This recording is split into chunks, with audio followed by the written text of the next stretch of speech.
नमस्कार दोस्तों, स्वागत है आप सभी लोगों का। आज के इस वीडियो में देखेंगे सामान्य हिंदी का सेट नंबर 7। तो दोस्तों सभी प्रतियोगी परीक्षाओं के लिए इंपॉर्टेंट ये होगा। सबसे पहला नंबर देखिए क्वेश्चन, पश्चिमी हिंदी की दो बोलियां का सही युग्म दोस्तों कौन सा है। तो देखिए पश्चिमी हिंदी के कौन कौन अंतर्गत आता है, याद रखिएगा। पश्चिमी हिंदी के अंतर्गत आता है एक तो आपका जो है कन्नौजी आता है। क्या आता है? कन्नौजी आता है। उसके बाद आपका आता है ब्रज, या एक आपका ब्रज आता है, फिर एक हरियाणवी कहते हैं, या फिर दोस्तों जो है हरियाणवी कह दीजिए हरियाणी, या फिर इस दोस्तों इसको कह सकते हैं आप क्या कहते हैं, इसको बांगरू भी कहते हैं, बांगरू। बांगरू तो ये सब आता है। साथ ही साथ इसके अंतर्गत दोस्तों और भी आता है। क्या आता है आपका? बुंदेली आता है, और आपका आता है खड़ी बोली। तो इतना जो है आपके पश्चिमी हिंदी के अंतर्गत आता है। तो इसमें से सही युग्म बताना है। देखिए आपका कन्नौजी दिया है तो अवधि दे दिया है, तो अवधि जो है ये पूर्वी हिंदी के अंतर्गत आता है। ब्रज दिया है तो ये बघेली दे दिया है, ये भी आपका पूर्वी हिंदी के अंतर्गत आता है। देखिए यहाँ पर बांगरू दिया है तो छत्तीसगढ़ दे दिया है, ये भी आपकी पूर्वी हिंदी के अंतर्गत आता है। तो यहाँ पर देखिए खड़ी बोली है, बुंदेली, ये दोनों मैच कर रहा है, तो यही आपका सही उत्तर हो जाएगा। अब आपको पूर्वी तो बताना नहीं होगा, क्या क्या आएगा, अवधि लिख लीजिए। पूर्वी के अंतर्गत क्या आएगा? अवधि आएगा। उसके बाद आपका दोस्तों क्या आ रहा है? बघेली आएगा।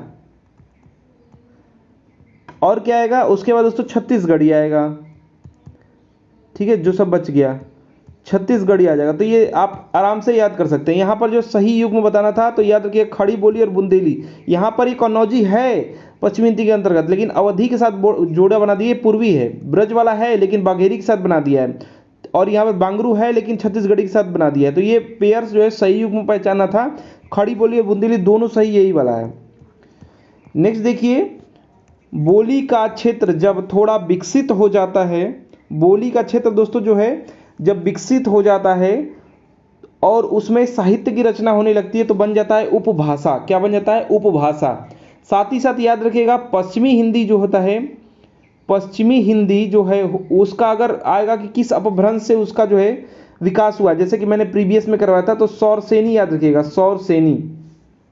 अगर यहीं पर पूर्वी हिंदी आ जाएगा, क्या आ जाएगा? पूर्वी हिंदी अगर आ जाएगा, उसका विकास अगर पूछ देगा कि कौन से अपभ्रंश से हुआ है, पश्चिमी हिंदी के लिए दोस्तों सौरसेनी, और पूर्वी के लिए जो है अर्धमागधी याद रखेंगे। क्या नाम है? अर्धमागधी याद रखिएगा। ठीक है, अगर पूछ देगा किस अपभ्रंश से हुआ है, तो ये दोनों भी क्वेश्चन आपके आगे बोले जा सकते हैं, पूछे जा सकते हैं। देखिए बोली जब थोड़ा सा विकसित हो जाता है और उसमें साहित्य की रचना होने लगती है तो उसको कहते हैं उपभाषा। नेक्स्ट बात करेंगे, सागर सा गंभीर हृदय हो, गिरिसा ऊंचा हो जिसका मन।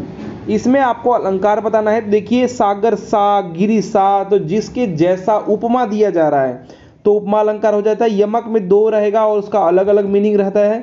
अनुप्रास में किसी वर्ण की आवृत्ति होगी, इसमें अलग अलग मीनिंग आएगा। रूपक में अभेदता होगा, देखिए सा नहीं करेगा, गिरी ही हो मन को बका देगा डायरेक्ट, तो वहां पर आपका अभेदता रहता है रूपक में। ठीक है, तो ये पकड़ लेंगे तुरंत, सब बता दिया आपको। चलिए नेक्स्ट बात करेंगे, ध्यान दीजिए यहाँ पर। देखिए बताइएगा कमेंट बॉक्स में, सभी लोग उत्तर देंगे इसका। तो जेते तुम तारे तेते नभ में न तारे हैं, इस आपको काव्य पंक्ति में दिए गए जो आपका दिया विकल्प, इसमें से अलंकार का चयन करना है, कौन सा अलंकार होगा। तो जेते तेते पर मत पकड़िए, यहाँ पर समझिए तारे बात किया गया है, तारे। जेते तुम तारे मतलब गंगा जी को कहा जाता है। कई लोग राम जी के नाम को भी कहते हैं, तो गंगा जी को क्या कहा जा रहा है? गंगा माँ को बोला जा रहा है कि जितने तुम लोगों को तार चुकी हो, मतलब आपने जितने लोगों को तार दिया है, तारना का मतलब जो है पार लगाना, कल्याण करना। तो इस तारे का मतलब है कल्याण करना, कल्याण करना। तेते नभ में न तारे, नभ में जो तारे हैं, तारा मतलब जो सूर्य वाला तारा, तो उतने तारे जो है आकाश में नहीं है जितने लोगों का तुम कल्याण कर चुकी हो। तो मतलब आपने कल्याण इतने लोगों का किया है, और इतने जो दोस्तों जो है तारे भी नभ में नहीं है। तो दोनों तारे का अलग अलग मीनिंग आ रहा है। तो यहाँ पर क्या हो जाएगा? यमक अलंकार। यही तो मैंने बताया था, तो यमक अलंकार का एग्जाम्पल है। ठीक है, रूपक बता ही चुका हूँ। श्लेष में कई मीनिंग निकल के आएगा। ठीक है, तो श्लेष वहाँ पर होता है। श्लेष मतलब होता है चिपका हुआ, श्लेष मतलब क्या हुआ? चिपका हुआ होता है, उसी में कई मीनिंग चिपका रहेगा। नेक्स्ट देखिए यहाँ पर सूची 1 का सूची 2 में आपको मिलान करना है, वो बताना है। तो यहाँ पर समास दिया हुआ, कौन सा समास है? देखिए गिरिधर जो है ये जानते हैं किसी का उपनाम है, किसका उपनाम है, कमेंट बॉक्स में बताइएगा। बहुब्रीहि समास हो जाएगा। देश विदेश के बीच में आपका योजक चिन्ह लगा है और देश विदेश दोनों अपोजिट भी है तो या और निकलता है तो ये द्वंद्व समास हो जाएगा। यथाशक्ति यथा और आ ये सब लगा रहता है अव्ययी भाव समास में, ये आपका ये हो जाएगा अव्ययी भाव समास। बच गया आपका तत्पुरुष का आपका विदेश गमन हो जाएगा। फिर से मैं बता दे रहा हूँ इसका जो राइट आंसर होगा आपका दोस्तों जो है ए का क्या हो जाएगा तत्पुरुष समास, यानी कि दोस्तों 2 हो जाएगा। गिरिधर बहुब्री है ये दोस्तों उपनाम है तो ये आपका बी का दोस्तों 1 हो जाएगा। देश विदेश का आपका दोस्तों जो है आपका द्वंद्व समास हो जाएगा 4 हो जाएगा। यथा का आपका अव्ययी भाव से 3 हो जाएगा। तो यहाँ पर 2 1 4 3 जिस ऑप्शन में होगा 2 1 4 3 2 1 4 3 देखिए option number 2 1 4 3 option number C में मौजूद है तो सी यहाँ पर आपका राइट आंसर हो जाएगा। नेक्स्ट बात करेंगे इनमें से कौन सा शब्द योजक चिन्ह युक्त है। योजक चिन्ह किसमें लगा हुआ है, देखिए किसी में भी नहीं लगा हुआ है। यहाँ पर देखिए माता पिता में लगा हुआ है। योजक चिन्ह मतलब ये वाला चिन्ह, ठीक है। ये द्वंद्व समास को बताता है लेकिन हमेशा ऐसा नहीं होगा, ठीक है, याद रखिएगा। जब भी इसका मतलब इसको तोड़ेंगे तो माता या पिता देगा या माता और, मतलब जो भी देगा उसके आगे और या इसको तोड़ने पे मिलेगा तो और या मिलेगा, माता या पिता या माता और पिता, माता और पति पिता मिलेगा ये, तो आपका डी राइट आंसर हो जाएगा, ठीक है। नेक्स्ट देखिए यहाँ पर दोस्तों जो है ऋग्वेद शब्द का दोस्तों संधि विच्छेद क्या होगा। तो देखिए जब भी रहता है ऐसा क्या होगा, ध्यान से सुनिएगा, व्यंजन संधि है ये, कोई भी रहेगा तो उसमें आप व्यंजन संधि में देखेंगे उदाहरण इसका कि क आधा क, च आधा ट आधा त और प अगर रहेगा इसके बाद कोई, मतलब जिसे आपका यर अलावा तीसरा है ना, ये देखिए अब तीसरा है, ये वह क्या है तीसरा है, ग भी तीसरा है, तो ये अगर तीसरा या चौथा वर्ण आता है तो वो क्या होगा, वो दोस्तों तीसरे में बदल जाता है। जैसे जिसे दिगंबर के लिए दिक करेंगे, दिगंबर के लिए क्या कहते हैं, दिगंबर होना चाहिए ना, दिगंबर तो ग है तो वहाँ तो कैसे क उसका हो जाता है, वैसे ही यहाँ पर दोस्तों जो है क्या हो जाएगा, ऋक हो जाएगा, वही चेंज आपके क्या हो जाएगा, ऋग्वेद, तीसरे में फिर बदल जाएगा, ऋग्वेद हो जाएगा, ग बना देगा, ठीक है। तो वही यहाँ पर समझना है आपको, आपका ए राइट आंसर हो जाएगा। व्यंजन संधि का उदाहरण है, इसमें जितना आप क्वेश्चंस करेंगे ना उसके बाद आपको पता चलना। जैसे आपका देखिए एक एग्जांपल्स कुछ मैं बोल दे रहा हूँ, जैसे आपका दिग्गज है, दिग्गज, तो दिग्गज के लिए लिखेंगे दिक धन गज। अब सोचिए अब यहाँ पर ये ग तीसरा बना देगा, क्या बन जाएगा, ये दिग्गज बन जाएगा, दी आधा ग पूरा ग और ज बन जाएगा। इसी प्रकार से आपका जो है अंत जो है अजंत, जो है अजंत को करेंगे तो अ च में, भले ही वो अजंत सुनने में आ रहा है प्लस अंत, अब इसको जब प्लस करेंगे क्या हो जाएगा, अजंत हो जाएगा। देखिए तीसरा अक्षर में बदल जा रहा है, एक ग क का तीसरा अक्षर क ख ग, इसके देखिए च का च छ ज। ऐसे ही और भी है, जैसे और भी एग्जांपल देता हूं आपको, सट है, सट प्लस दर्शन, और वो देखिए ड में बदल जाएगा, सट दर्शन हो जाएगा, क्या हो जाएगा यहाँ पर, षड दर्शन हो जाएगा। अब ये देखिए कैसे बदल गया, ट ठ ड में बदल गया, ठीक है, देख रहे हैं। ऐसे ही आपका सदवाणी है, सदगुरु, अब तो सत लिखेंगे, पहले क्या लिखेंगे, सत लिखेंगे, फिर उसके बाद दोस्तों वाणी लिख देंगे। अब ये तो सत है ना, तो त थ द में बदल जाएगा, क्या हो जाएगा, सदवाणी हो जाएगा, सदगुरु। ऐसे ही आपको बहुत सारे हैं, मैं इसको ज़्यादा नहीं बताऊंगा, यहाँ पर ए राइट आंसर हो जाएगा, बहुत समय हो चुका है। नेक्स्ट देखिए यहाँ पर, जब कोई सरकारी पत्र, कार्यालय ज्ञापन या ज्ञापन एक साथ अनेक परिस्थितियों में दोस्तों भेजा जा रहा है तब उसको क्या कहेंगे। देखिए ध्यान से सुनिएगा, जब कोई सरकारी पत्र है, कार्यालय ज्ञापन है या ज्ञापन है, यह अनेक परिस्थितियों में, अनेक दोस्तों जो जगह पे अनेक परिस्थितियों में भेजा जा रहा है, इसको कहा जाएगा परिपत्र। याद रखिएगा परिपत्र इसको कहते हैं, डी इसका उत्तर हो जाएगा। अब ये सब याद करने वाली चीज नहीं है, ये जो है आपका परिभाषा ही है। नेक्स्ट देखिए, माँ का लड़का कहाँ गया, माँ का लड़का कहाँ गया में उद्देश्य का विस्तार भेद लिखना है। तो उद्देश्य दोस्तों माँ का लड़का में का, माँ का बोला है ना, का मतलब संबंध बता रहा है, तो संबंध कारक हो जाएगा, सी रेड आंसर हो जाएगा।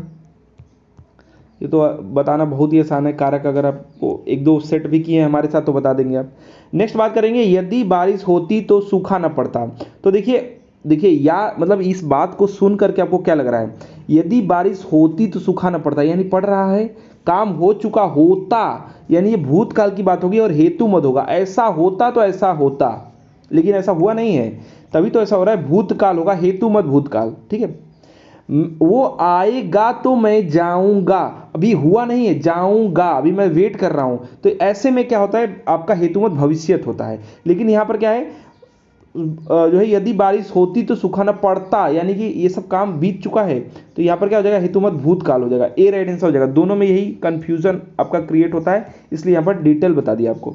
नेक्स्ट देखिए, लोग बड़ी बड़ी गाड़ियाँ लेकर आ रहे थे। ध्यान से सुनिए, लोग बड़ी बड़ी गाड़ियां लेकर आ रहे थे, वाक्य का काल पहचानना है। यानी जब मैंने देखा था तब लोग बड़ी बड़ी गाड़ियां लेके आ रहे थे, हो सकता है अभी और लोग आ रहे हों गाड़ियां लेके, तो इसका मतलब क्या है, भूतकाल है लेकिन अपूर्ण भूतकाल है, अभी लोग आ ही रहे होंगे, अभी मुझे पता नहीं है होंगे नहीं, क्योंकि ये काम पूरा नहीं हुआ ना। लोग बड़ी बड़ी गाड़ियां लेकर आ रहे थे, अभी हो सकता है कि और लोग आ रहे हों, आते रह रहे हों, आते रह, तो ये अपूर्ण भूतकाल है। ठीक है, बी राइट आंसर इसका हो जाएगा। यह है बीता हुआ ही, लेकिन पूरा हुआ है कि नहीं हमको नहीं पता है। नेक्स्ट बात करेंगे, उसने कहा कि मैं घर जाऊंगा। इसमें वाक्य पहचानना है। वाक्य तीन प्रकार के होते हैं यहाँ पर, सरल, संयुक्त और मिश्र। तो इसमें देखिए दो वाक्य है, संयुक्त कौन सा होगा, सरल कौन सा होगा। सरल, संयुक्त में और या कुछ ऐसे कुछ लगा करके बीच में जोड़ेगा अलग अलग वाक्य को, और सरल क्या होगा, एक ही फ्लो का वाक्य होगा, एक ही उद्देश्य, एक ही चीज वहां उसमें रहेगा, विधि आपका। ठीक है, और अगर बात करेंगे दोस्तों क्रिया भी, यहाँ पर देखिए मिश्र में क्या होता है, मिश्र में क्या होगा कि लगा के जोड़ देगा, या जैसा वैसा लगा के जोड़ेगा, जो वह जब तब क्योंकि ये सब करके जोड़ता है। दो वाक्य हैं, जिसे उसने कहा कि मैं घर जाऊंगा, इसमें मिश्रित किया है, तो मिश्र वाक्य का ये पहचान है। ये एग्जाम्पल्स ज्यादा करने पर आपको क्लियर हो जाएगा। नेक्स्ट बात करेंगे, निम्नलिखित प्रश्न में 4 विकल्प हैं, उस विकल्प का चयन कीजिए। आपको कौन सा विकल्प का चयन करना है, जो क्रिया के भेद वाला सही विकल्प हो, क्रिया के भेद वाला सही विकल्प हो। तो देखिए, दीपा ने गाय को चारा खिलाया, तो यहां पर क्रिया का कौन सा भेद है, ध्यान से सुनिएगा। दीपा ने क्या खिलाया, चारा खिलाया, किसको खिलाया, गाय को खिलाया, यानी यहां पर द्विकर्म क्या हो जाएगा, द्विकर्मक क्रिया है। दीपा ने खिलाया, क्या खिलाया, चारा खिलाया, किसको खिलाया, गाय को खिलाया, तो यहां पर दो कर्म हो जाएंगे, तो यहां पर द्विकर्मक क्रिया बी यहां पर राइट आंसर हो जाएगा, याद रखिएगा ऐसे जब भी क्वेश्चंस आए तो। नेक्स्ट देखिए, ठीकरे की मंगनी, ठीकरे की मंगनी उपन्यास के लेखक, इसकी लेखक है नासिरा शर्मा जी। नासिरा शर्मा जी इसके राइटर हैं। इनके अन्य जो है उपन्यास जो कि एग्जाम में आ सकता है, 7 नदियां एक समंदर, क्या है, 7 नदियां एक समंदर, ये हिंदी में 7 लिखा हुआ है लेकिन हम ऐसे कम जगह लेगा इसलिए लिख देते हैं, एक समंदर। ठीक है, एक है इनका सालमली, सालमली भी एग्जाम में पूछा जाता है। जिंदा मुहावरे, एक जिंदा मुहावरे है, जिंदा मुहावरे। कुछ योजना, कुछ योजना, ये सब इनका जो है उपन्यास है। नासिरा शर्मा ठीकरे की मंगनी उपन्यास की लेखिका हैं। 7 समंदर, 7 नदियां एक समंदर दोस्तों जो है ये इनका है। साथ ही साथ जो है क्या है, सालमली इन्हीं का है, और जिंदा मुहावरे इन्हीं का है, कुछ योजना ये इन्हीं का है। ये सब एग्जाम में पूछा जाता है इसलिए रिपीट कर दिया। नेक्स्ट बात करेंगे, निम्नलिखित में विकारी शब्द चुनना है। विकारी माने जिसमें दोस्तों जो है क्या होगा, विकार उत्पन्न हो जाएगा। कब, लिंग वचन और कारक से ये विकृत हो जाता है। जैसे लड़का है, लिंग लड़की हो जा रहा है ना, आज का आज ही थोड़ी हो जाएगा, लड़का का लड़की हो सकता है, बदल जाएगा ना। लिंग वचन में भी बदल हो जाएगा, लड़कों ऐसे बदल जाएगा। लिंग कारक से, लिंग से, वचन से जिसमें विकृति आएगी विकारी होता है, जिसमें विकृति नहीं आएगी वो अविकारी होता है। तो आज, इधर, परंतु, ये अविकारी है, इसमें लिंग से, वचन से, कारक से कोई फर्क नहीं पड़ने वाला है। तो ये आपका अविकारी कौन सा है, लड़का है, बी यहाँ पर राइट आंसर हो जाएगा। सॉरी, विकारी कौन सा है, लड़का है, अविकारी ये सब है। ठीक है, तो विकारी लड़का है यानी विकार उत्पन्न हो जाएगा। नेक्स्ट बात करेंगे, निम्नलिखित में से गलत जो है विलोम शब्द युग्म को पहचानना है। गलत कौन सा है, देखिए प्रवेश का क्या होता है, निकास होता है। प्रवेश करना, निकास मतलब निकल जाना, निकाश। तो दोस्तों यहाँ पर क्या दिया हुआ है, यहाँ पर जो है नवेश लिख दिया है। निकास के लिए क्या लिखा हुआ है, प्रवेश के लिए क्या होना चाहिए था आपका, निकास होना चाहिए था, जबकि यहाँ पर क्या लिखा हुआ है आपका, नवेश लिखा हुआ है, यही गलत है। मूक, मूक बाधित सुनते हैं ना, मूक मैंने जो बोलते नहीं है, वाचाल बहुत ज़्यादा जो बोलता है, बोलने में चतुर जो होता है। भूत, भविष्य, ठीक है। पुरस्कार, तिरस्कार, पुरस्कार दिया गया, तिरस्कार मिला, ये बिल्कुल उल्टा है, सही है। नेक्स्ट देखिए, पर्यायवाची की दृष्टि से एक जो है अशुद्ध वाले को चुनना है। आकाश पुष्कर ठीक है, जो है कमल का पर्यायवाची ताम्रस जो है होता है, बिल्कुल सही है। यमुना का जाह्नवी नहीं होता है, गंगा का जाह्नवी होता है, गंगा का जाह्नवी होता है, यही आपका जो है पर्यायवाची गलत दिया हुआ है, ठीक है। गंगा का जाह्नवी होता है। कामदेव का मनोभव होता है, बिल्कुल ये भी सही है। आकाश का पुष्कर होता है, कमल का ताम्रस होता है, ये सब अलग थोड़े से हैं, इसलिए इस पर ध्यान दीजिएगा। और कामदेव का मनोभाव होता है, और गंगा का जाह्नवी होता है, यमुना का दिया था, यही अशुद्ध है, गलत वाला है। नेक्स्ट बात करेंगे, उससे बैठा नहीं जाता। उससे बैठा नहीं जाता में वाच्य आपको बताना है। इसमें बैठा नहीं जाता, चला नहीं जाता, धूप सहा नहीं जाता, ऐसा कुछ रहेगा ना, तो भाव है ये। वाच्य तीन प्रकार के होते हैं, कर्मवाच्य, कृत्यवाच्य और भाववाच्य। तो यहाँ पर भाववाच्य है जो है, यहाँ पर क्या होगा, जिस पर प्रभाव पड़ेगा। यहाँ पर अगर बात करेंगे तो जो है क्रिया के रूपांतरण को दोस्तों आपका जो है अगर यहाँ पर बात करेंगे तो क्रिया अथवा जो भाव की प्रधानता जहाँ पर रहेगी, यहाँ पर आपका भाववाच्य हो जाएगा। और अगर क्रिया का प्रभाव दोस्तों कर्म पर पड़ा है तो कर्मवाच्य हो जाएगा, कर्ता पर पड़ा है तो कृतवाच्य हो जाएगा। नेक्स्ट बात करेंगे चपल, चपला और चपल। चपल और चपला, चपला जो होता है ये बिजली का होता है। बिजली यहाँ इस लाइन में होना चाहिए, क्योंकि देखिए समरूपी जो है भिन्नार्थक है। ये भिन्नार्थक तो है लेकिन समरूपी एक ही जैसा है, लेकिन अर्थ अलग अलग है, भिन्नार्थक है।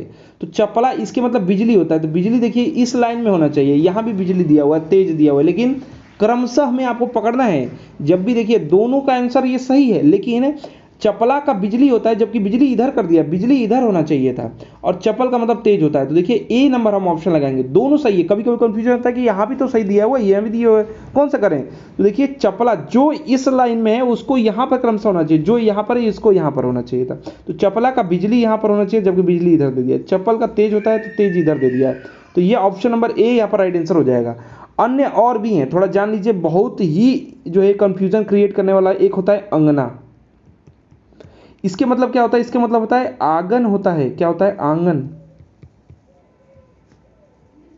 इसके मतलब आंगन होता है। एक आपका होता है अंग की मतलब होता है अंगना, इसके मतलब क्या होता है, इसके मतलब जो होता है होता है स्त्री,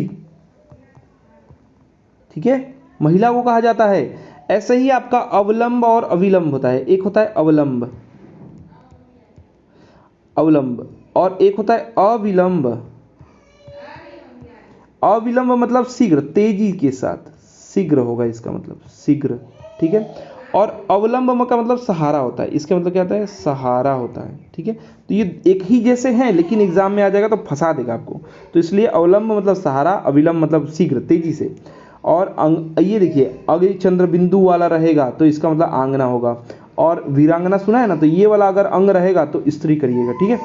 यहाँ पर नेक्स्ट अब बात करेंगे, यहाँ पर कृत और तद्धित दोस्तों, इनमें से किसके भेद हैं। ये कृत और तद्धित जो प्रत्यय होते हैं, क्या होते हैं, प्रत्यय होते हैं। तो सी इसका राइट आंसर हो जाएगा, ठीक है। कृत या फिर इसी को कृदंत कहते हैं, कृदंत प्रत्यय। यह दोस्तों क्या होता है, क्रिया या धातु के अंत में होता है। प्रत्यय पीछे लगता है और उपसर्ग आगे लगता है। प्रत्यय क्या होता है, क्रिया में या फिर दोस्तों धातु के अंत में लगेगा, ठीक है, कृदंत। और तदित वाला कहाँ लगता है, तदित वाला दोस्तों संज्ञा में, सर्वनाम में, विशेषण के अंत में। संज्ञा में लगेगा, सर्वनाम में लगेगा और विशेषण में ये लग जाता है, ठीक है। तो दोनों आपको सीख के आप चलिए नेक्स्ट बात करेंगे। प्रताप सिंह का घोड़ा काला है।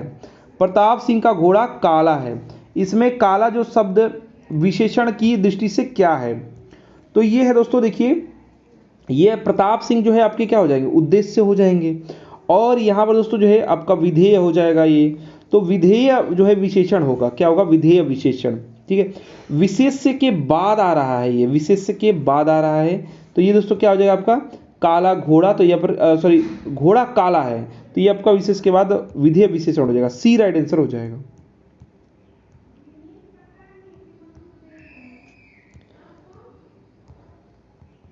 नेक्स्ट बात करेंगे, निम्नलिखित में से कौन सा स्वर कंठ तालव्य है। निम्नलिखित में से कौन सा स्वर कंठ तालव्य है, तो कंठ प्लस तालव्य। तो ध्यान दीजिएगा यहाँ पर आपका ए और ए और ए दोस्तों जो है ये कंठ तालव्य है। तो ए और ए यहाँ पर आपका डी राइट आंसर हो जाएगा। साथ ही साथ अ और और आ जो होता है वो कंठ होता है, क्या होता है, कंठ होता है। इसी प्रकार से ई, छोटी ई और बड़ी ई, मतलब छोटी ई और बड़ी ई जो होता है वो क्या होता है, तालव्य होता है। ठीक है। और इसी प्रकार से दोस्तों जो है ओ और कंठ प्लस क्या होता है, ओष्ठ होता है, कंठ प्लस ओष्ठ। तो इस प्रकार से अगर बात करेंगे ई और छोटी ई और बड़ी ई दोस्तों क्या हो जाता है आपका, तालव्य। ठीक है। और आ क्या होता है, कंठ हो जाता है। और ओ और औ जो है ओठ प्लस कंठ हो जाता है, यानी कंठ प्लस आपका ओष्ठ हो जाता है। ए और ए जो होता है वही यहाँ पर कंठ प्लस तालव्य, तो कंठ प्लस तालव्य हो जाता है, तो डी इसका राइट आंसर हो जाएगा। नेक्स्ट बात करेंगे कौन सा उष्ण व्यंजन नहीं है। श श ह उष्ण व्यंजन होता है, श श ह, तो इसमें से ग वाला जो है नहीं है, तो सी राइट आंसर हो जाएगा। इसको महाप्राण भी कहते हैं, अल्प प्राण ये वाला है ग। ठीक है, चलिए नेक्स्ट बात करेंगे शब्दकोश में पहले आने वाला शब्द। ध्यान दीजिएगा, पहले आता है वक्त, फिर आपका आता है वक्र, फिर आता है आपका वरक, और फिर आता है आपका वर्ग, यानी यहाँ पर चौथे स्थान पर सबसे पहले क्या आता है, वक्त आता है, तो ए राइट आंसर हो जाएगा। नेक्स्ट और लास्ट जो क्वेश्चन है इस सेट का, खून सफेद हो जाना मुहावरे का सही अर्थ, खून सफेद हो जाने का मतलब दया न रह जाना, डी राइट आंसर हो जाएगा। ठीक है। घृणा का आश्चर्यचकित का क्या होता है, दांते तले उंगली दबाना, ये आपका जो हो जाता है आश्चर्यचकित रहना। घृणा का मतलब नाक सुकुड़ना इत्यादि आपका दिया रहेगा, या फिर दोस्तों जो है घृणा से रिलेटेड नाक सुकुड़ना इत्यादि होता है। और अत्याचार के लिए दोस्तों जो है उद्योग मतलब किसी के लिए अत्याचार कर रहे हैं तो ऐसा कुछ दिया होगा जो है अत्याचार करने से रिलेटेड। खून सफ़ेद होने का मतलब ये होता है दया न रह जाना, तो डी इसका राइट आंसर हो जाएगा। तो देखिए दोस्तों ये सेट नंबर आपका 7 था हिंदी का। आशा करते हैं दोस्तों कि हमारा प्रयास, हमारा वीडियो पसंद आया होगा। वीडियो को अधिक से अधिक लाइक शेयर कीजिएगा, साथ ही साथ ऐसे प्रैक्टिस सेट सॉल्व करने के लिए इस चैनल को सब्सक्राइब करके बेल आइकन को ऑन कर दीजिए। साथ ही साथ प्लेलिस्ट को चेक करते रहिए, लगातार प्लेलिस्ट में नए नए जो है सेट्स, फ्री सेट्स आते जा रहे हैं। वीडियो को लाइक शेयर कीजिए, प्रैक्टिस करते रहिए, देखते रहिए। धन्यवाद।